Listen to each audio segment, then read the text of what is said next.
Odisha police रो dog squad रे स्वदेशी कुकुर सामिल। क्राइम ब्रांच K9 स्क्वाड रे सामिल हेले 3 नुआ सदस्य पर्ल, डली और चार्ली।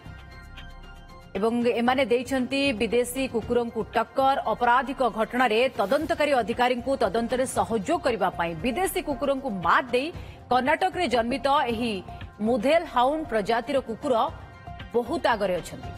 एमानंक मध्यरे घ्राण शक्ति, बेग, बुद्धिमत्ता रे विशेष दक्षता रहिछि। एमानंक आगरे ए सबु क्षेत्र रे हार मानंती लाब्राडोर, जर्मन शेफर्ड और बेल्जियन मानलियस भली विदेशी प्रजातिर संधानी कुकुर। ए तीनोटी स्वदेशी संधानी कुकुरं को क्रय करा जाई आईटीबीपी रो नेशनल ट्रेनिंग सेंटर रे तालीम प्रदान करा जाईछि। 9 मास रो तालीम परे एबे कटक रो K9 मुख्यालय रे अछंती।